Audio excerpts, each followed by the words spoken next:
O nosso convidado de hoje é o chefe de gabinete digital do Programa das Nações Unidas para o Desenvolvimento, um departamento da ONU pelo Desenvolvimento Global Sustentável, com ação em 170 países, empregando mais de 17 mil pessoas. Desenvolveu a Share the Meal, uma aplicação móvel que arrecadou cerca de 40 milhões de euros para programas de combate à fome.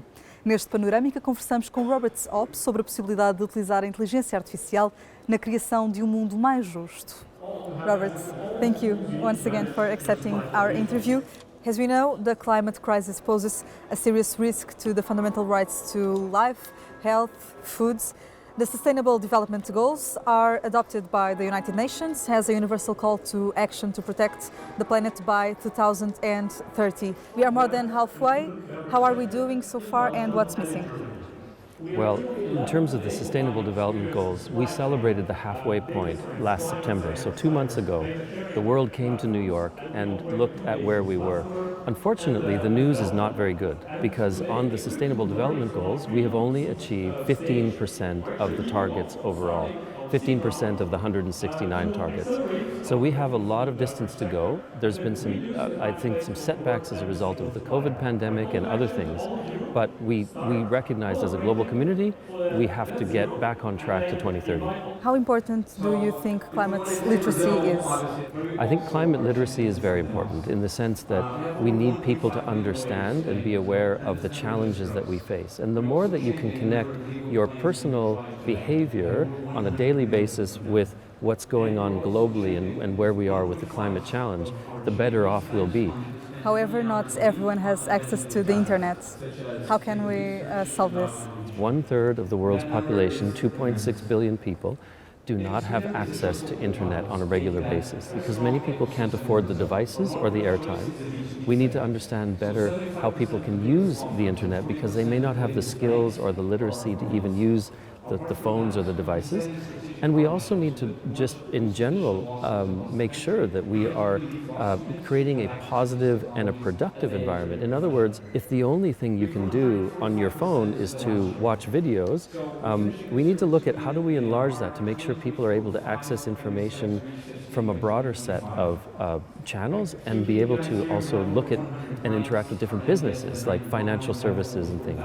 And all of this together can really help people, connect to the internet, but also become and build their livelihoods as well at the same time.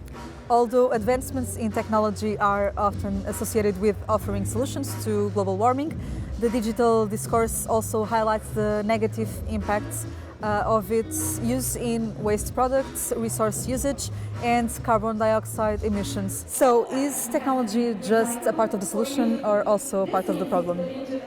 Well, it's very important that we recognize there's two main aspects when it comes to the use of technology and climate issues. Technology platforms themselves are generating high levels of carbon emissions, and we definitely need to look at ways that we can create more efficient technologies and reduce the carbon footprint.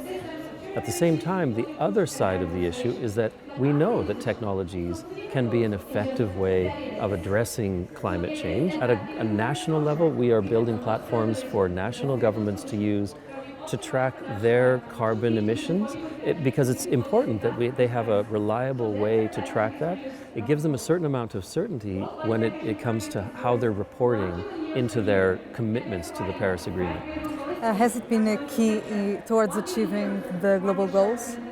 Well, I mean, I think in some of these cases, we're still at an early stage on looking at this, but I'm sure that, we will make great progress when it comes to kind of, again, adding up the efforts here and making sure that we have globally available, transparent information on where we are with carbon emissions and where we need to go.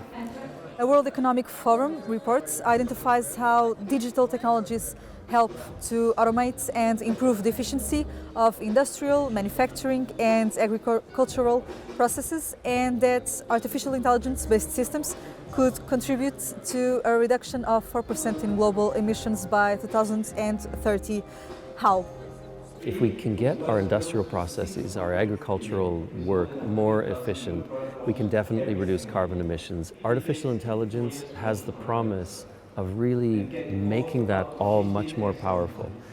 There are things that human analysts can't do when it comes to just number crunching or, kind of looking at the situation as it is. But platforms like artificial intelligence can see things in many cases that humans may not be able to see or not be able to see alone. So it's kind of the ability to amplify the human abilities here with artificial intelligence to look for those efficiencies. What are the ethical challenges associated with the use of AI in the pursuit of a fair world? There are a number of challenges associated with the use of AI.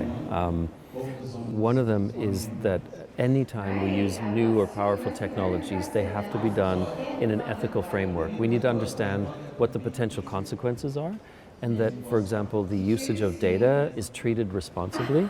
We have to understand and make sure that we're not excluding populations or communities with a bias that could be inherent in AI. And one of the things that we're most concerned about right now in the application of AI is that we have enough data, because artificial intelligence is only as good as the data that it draws on.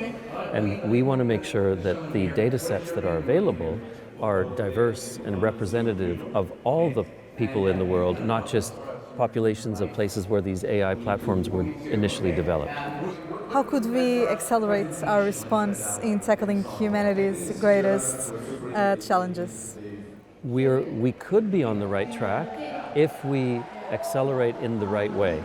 And I do not think that digital technologies alone are the great solution, but they can be a really important driver of acceleration here if we use them correctly. Robert, thank you once again for accepting this interview. Termina assim mais um Panorâmica, desta vez sobre o impacto das alterações climáticas nos direitos humanos e o papel da inovação e da tecnologia no combate a esta crise.